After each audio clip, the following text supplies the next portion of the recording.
大家好，我係阿 Jo，歡迎返嚟我嘅頻道。之前我哋講咗權力的48條法則嘅頭3條，幫你喺香港呢個競爭激烈嘅地方，喺職場同人生站穩陣腳。今日我哋講第4條法則，永遠講少啲。古語有云，言多必失，講多咗隨時出事。呢條法則教你喺權力遊戲入面講少啲，反而更有力。點解要講少啲呢？因為你講嘅每句話都可能俾人捉住把柄，甚至拎去對付翻你。少啲講唔係要你永遠都唔出聲，而係教你控制資訊，俾人覺得你有深度、有分量。試諗下，你喺公司開會，個個爭住出聲，但你冷靜聽完，一句就講到重點嘅話，成個房即刻靜晒，老闆同同事即刻記得你。呢啲就係講少啲嘅魔力。歷史上有個好經典故事，16世紀法國嘅哲學家同作家米歇爾德蒙田。當時法國正陷入宗教戰爭嘅混亂，貴族同政治人物鬥到你死我活，派系之間火藥味濃，講錯一句話可能即刻人頭落地。蒙田出身貴族家庭，但佢唔係靠權貴身份生存，而係靠一招講少啲喺亂世中站穩陣腳。佢同天主教同新教嘅支持者都唔會輕易表態，傾偈時總係講到模棱兩可。例如每個立場都有啲道理，真理往往喺中間。佢仲寫咗一本隨筆集，內容好精簡，每句話都帶有智慧，話中有話，但從來唔講晒真實想法，俾人摸唔透佢嘅真意。呢啲策略令唔同派系覺得蒙田係自己人，因為佢從來唔俾人捉到弱點。結果佢唔單止保住條命，仲成為咗多位貴族嘅顧問，甚至同法國皇室有聯繫。佢嘅屋企變成咗思想交流嘅中心，學者同貴族都爭住同佢交流。蒙田明白喺亂世講多錯多，太多表態可能得罪人，甚至危及性命。佢用精簡嘅講嘢技巧同適當嘅沉默，俾人信任感同安全感，成功喺權力遊戲中脫穎而出。其實蒙田唔單止係講少啲，更重要係講得啱。佢係隨筆集一面提到，我寧願喺沉默中思考，過於喺言語中後悔。呢句話顯示佢對說話嘅謹慎同哲學思考。喺當時，佢嘅做法有啲似現代公關高手，喺混亂中保持中立，同時用講少啲提升自己嘅地位。佢嘅隨筆集影響咗後世好多思想家，例如莎士比亞同尼采都受佢啟發。你有冇試過喺亂局中靠保持沉默同講少啲贏得尊重？例如喺公司政治複雜嘅時候唔參與八卦事，或者喺爭吵中保持冷靜，最後俾人覺得你有格局。喺香港呢個壓力大嘅社會，呢啲技巧真係救命稻草。喺香港一個咁快節奏嘅生活，家庭係一個重要嘅避風港。家和萬事興家須口不停同沉默是金呢兩句俗語，蘊含咗維繫家庭和睦嘅智慧。家庭和睦萬事順利，但成日口角不斷就會令家道衰落。點樣可以做到家和？永遠講少啲，正正係一個簡單而有效嘅方法。每個屋企都面對工作、學業同生活嘅不同問題壓力，一句唔啱聽嘅說話就會變成嘈交，破壞屋企嘅和氣。沉默是金係適當時嘅保持沉默方法，可以避免矛盾升溫，俾大家有空間冷靜。例如夫妻間有小摩擦嘅時候，唔急於即刻反駁，大家靜一靜，再用簡單嘅說話表達，往往能化干戈為玉帛。分享一個反面例子，話說三國時期有一位文學家李恆，山東人，才華出眾但性格自我，睇唔起人。佢嘅《鸚鵡賦》係漢代文學經典，獲孔融讚為顏淵復生，但李恆因口沒遮攔，人生悲劇收場。李恆早年喺許都結識孔融，但因為佢唔中意曹操，公開羞辱曹操手下，之後被貶為古史。佢喺曹操宴會上，李恆拒絕着指定服裝表演，更當眾除衫打鼓，咁嚟反羞辱曹操。之後就被送到去劉表度，又因為批評劉表無能，最後又轉送到王祖。喺王祖宴會上，李恆仲鬧佢死老嘢，最終被王祖處決。嗰時得26歲，佢唔識講少啲，不斷得罪權貴，四處樹敵。因為三番四次亂講嘢，最終遭到殺身之禍。第4條法則，永遠講少啲，避免暴露意圖或引發衝突。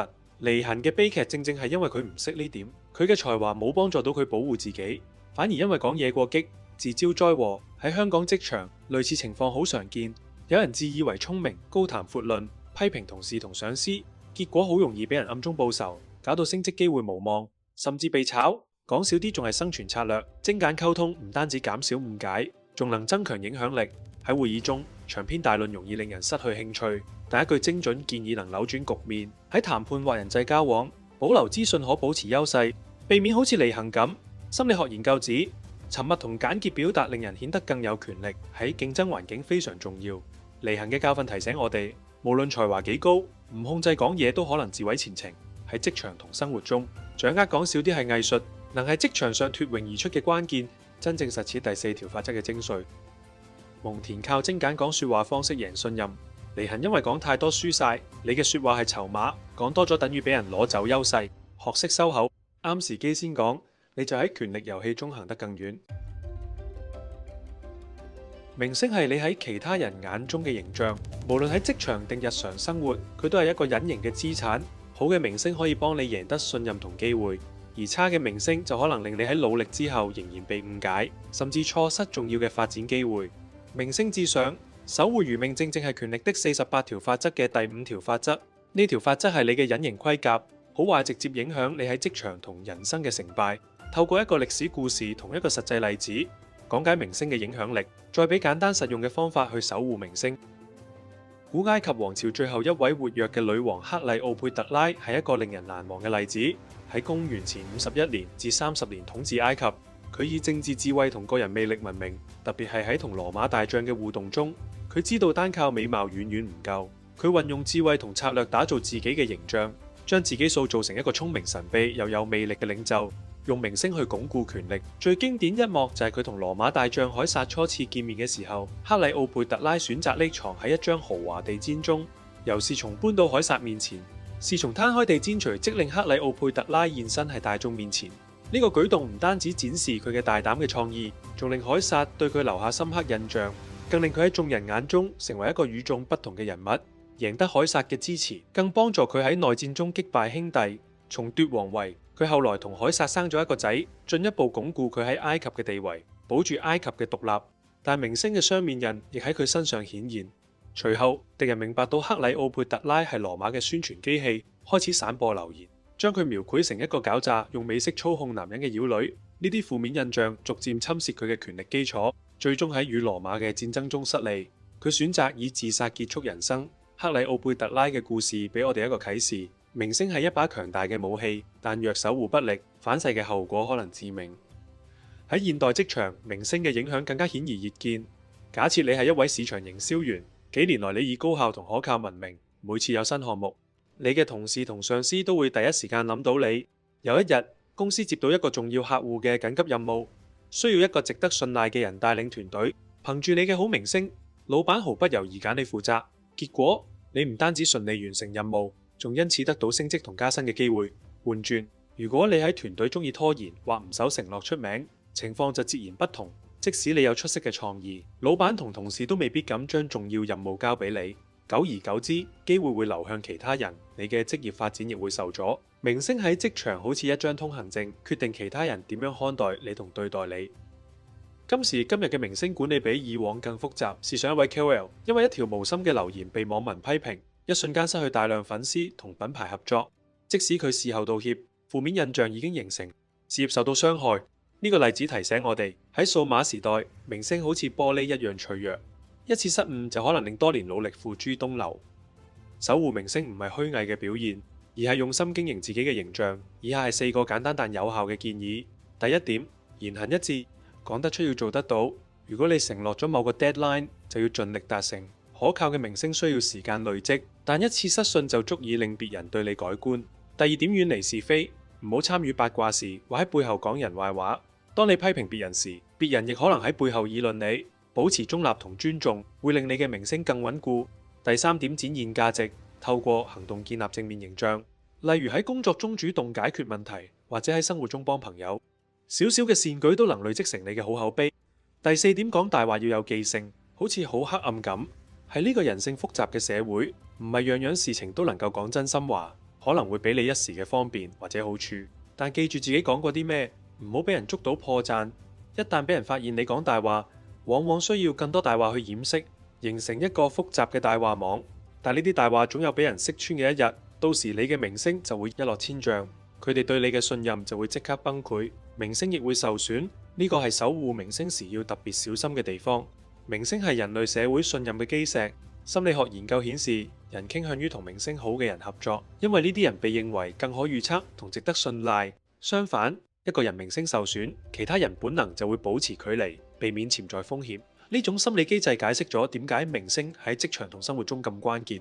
佢唔單止係外在嘅標籤，更影響其他人對你嘅內在判斷。權力的48條法則第5條法則：明星至上，守護餘命係人生嘅實用智慧。克里奧佩特拉用明星崛起，亦因明星失手而損落。職場中嘅你我，亦靠明星開啟或錯失機會。透過言行一致，遠離是非同展現價值。尤其喺數碼時代，社交媒體同網絡評論令明星傳播更快、更遠。一個唔小心嘅言行，可能喺網上被放大，影響深遠。所以守護明星係一個長期嘅承諾。今日嘅努力會成為你未來嘅資本。你有冇諗過，注意力其實就好似一種隱形嘅貨幣？喺呢場遊戲入面，邊個能夠吸引最多目光，邊個就攞到影響力同權力嘅主導權。權力的48條法則入面嘅第6條法則，不惜一切代價吸引注意力。佢教你點樣喺一大班人中脫穎而出，成為大家嘅焦點。試諗諗，喺而家呢個資訊多到爆棚嘅時代，如果你太平凡或者太低調，會唔會好似水滴融入大海咁，瞬間俾人忘記？相反，當你捉住咗其他人嘅眼球，你就等於有咗影響佢哋想法同行動嘅能力。呢條法則嘅核心就係要做焦點，俾人冇得唔留意你。但呢度唔係叫你去做啲誇張嘅嘢，或者扮到好假咁，反而係要用啲聰明嘅策略嚟去展示你獨特嘅一面，其他人可以自然然俾你吸引住。講到吸引注意力，法國國王路易14係一個經典例子。佢俾自己攞咗個太陽王嘅稱號，唔單止統治法國幾十年，仲用咗好多方法捉住所有人嘅目光。佢起咗超豪華嘅凡爾賽宮，吸引全歐洲嘅貴族嚟參觀。佢嘅日常生活變成一場表演，食飯、瞓覺、着衫，全部搞到好隆重，貴族要排隊睇，爭住接近佢。路易14仲識得用軟實力吸引目光，佢大搞豪華舞會，邀請全歐洲嘅精英參加。呢啲場合唔單止展示財力，仲俾法國增添咗時尚同優雅嘅光環。佢仲大力贊助藝術家、劇作家同音樂家，例如莫里哀同勞利，令法國變成17世紀歐洲嘅文化首都。呢啲舉動唔單止俾佢個人加分，更將法國嘅國際地位推上高峰。路易14嘅高明之處，在於佢唔單止吸引注意力，仲用呢招控制局面。貴族日日忙於參加儀式、爭寵同享受宮廷生活，時間同精力都被佢佔據。佢哋沉醉於呢個華麗嘅遊戲，根本冇時間亦冇心搞叛亂。結果，路易14穩坐皇位72年，成為歐洲歷史上在位最長嘅君主之一。呢個故事話俾我哋知，吸引注意力唔係虛榮，而係權力嘅武器。只要你成為焦點，就可以引導其他人嘅行為。試下問自己一句：如果冇人留意到你嘅才華、努力有咩用？喺呢個世界，注意力就係你嘅超級武器。職場上，你講嘢冇人記得，等於隱形。社交圈成日做透明人，點會有人同你聯繫？呢條法則話俾我哋知，要喺人群中脫穎而出，唔使亂咁倒亂抽水引人注意。最緊要係用啲聰明方法，掌握流量密碼，俾人記住你嘅存在。作者羅伯特格林提到，唔俾人睇見，你就等於零。現實就係咁殘酷。而家係數碼時代，呢條法則更加要學識。睇下 Elon Musk 呢個話題製造機，佢喺 Twitter 上講過一啲令人震驚嘅話題，例如2018年8月7日佢寫到：我考慮以每股420美元將 Tesla 私有化，資金已到位。呢句一出，即刻震動市場 ，Tesla 股價大幅波動，仲引發咗關於 Tesla 私有化嘅激烈討論，都成為各個媒體同投資者熱門話題。Tesla 即刻上頭條。又例如2020年5月1日，佢突然話 Tesla 股價太高啦。我覺得結果呢個 post 一出 ，Tesla 股價喺幾分鐘內跌咗10%，股民同分析師議論紛紛。佢嘅一句話就足以令市場同 Tesla 再次成為焦點。佢喺 Twitter 上講過一啲令人震驚嘅話題，例如2018年8月7日佢寫到：我考慮以每股420美元將 Tesla 私有化，資金已到位。呢句一出，即刻震動市場 ，Tesla 股價大幅波動，仲引發咗關於 Tesla 私有化嘅激烈討論，都成為各個媒體同投資者熱門話題。Tesla 即刻上頭條。又例如2020年5月1日，佢突然話 Tesla 股價太高啦。我覺得結果呢個 post 一出 ，Tesla 股價喺幾分鐘內跌咗10%，股民同分析師議論紛紛。佢嘅一句話就足以令市場同 Tesla 再次成為焦點。Elon Musk 喺2022年4月開始公開表示有意收購 Twitter， 經過幾個月嘅拉鋸戰，喺2022年10月完成收購，總值440億美元。呢個交易係科技歷史上最大型嘅社交媒體收購之一，吸引咗全球媒體同公眾嘅高度關注。佢嘅行動同第6條法則不惜一切代價吸引注意力所表達演繹得好好，特別喺現今網絡信息萬變嘅時代，吸引注意力係一門藝術，只要用得啱，就能變成你嘅超能力。你唔使係大人物都可以用呢條法則。以下係4個實用技巧，打造個人風格。唔使着得好浮誇，但你嘅衣着、講話方式或者專長要俾人記得。例如着啲有特色嘅衫，或者講嘢加啲幽默感。唔單止俾人驚喜，要再做得更加多。唔好淨係做夠，要做啲令人驚喜嘅嘢。例如交報告唔單止準時，仲加多啲分析，俾人睇到你嘅用心。用故事捉住人心。人類天生中意聽故事。開會或者同朋友傾偈時，用故事講你嘅經歷。例如，我有次喺 deadline 前2日發現大問題，捱夜搞掂，個客仲好欣賞我，想刮角我。咁樣講，其他人即刻記得你。保持神秘感，唔使一次過講晒所有嘢，留啲空間俾人估，咁樣其他人會對你好奇，主動想知多啲。呢啲方法簡單但好有效。喺心理學層面，人嘅注意力好有限，尤其喺而家資訊科技嘅時代，我哋只會留意新奇、有趣或者有感覺嘅嘢。所以當你俾人一個哇嘅感覺，佢哋自然記住你。仲有曝光效應，見得越多，中意嘅機會越大。所以吸引注意力唔單止俾人記得你，仲會俾人對你有好感。不過而家同以前唔同，社交媒體令每個人都可以出名，但競爭亦都大咗。一條好嘅短片可能令你爆紅，但一個錯嘅 post 可能破壞你嘅形象。所以吸引注意力要小心，唔好為咗出名亂咁嚟，要有策略同用真誠。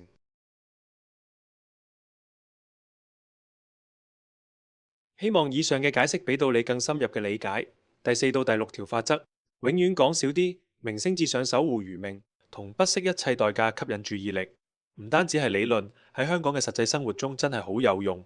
無論你係喺職場上想企穩站腳，建立個人品牌，定係喺人際關係中贏得尊重，呢啲法則都能夠助你掌握主動權，喺競爭中脫穎而出。如果你有睇過上一集嘅頭3條法則，永遠唔好超越主人，永遠唔好過分信任朋友，學識利用敵人同隱藏你的意圖，你會發現佢哋同第4到第6條法則有着緊密嘅聯繫。頭3條法則教你防守，保護自己免受權力遊戲嘅傷害，而呢3條新法則係進攻嘅利器，幫你主動出擊，提升影響力。將6條法則結合起嚟，就好似俾咗你一幅完整嘅權力地圖，喺香港呢個步步為營嘅地方，幫你行得更遠。如果你未有機會睇過第1集，建議翻去重溫一下頭3條法則，咁樣你對權力的48條法則嘅理解會更加全面同連貫。呢啲法則唔係死板嘅規條，而係可以根據你嘅處境靈活運用嘅智慧。之後我都會繼續分享《權力的48條法則》呢本書，我都好期待聽到你嘅經驗分享，大家可以留言講下。如果你中意今日呢條片，記得多多支持，俾個 like share 俾身邊嘅朋友，仲有唔好忘記 subscribe 我嘅頻道。你哋嘅每一個留言同支持都係我繼續做片嘅最大動力。今日分享到呢度，大家再見。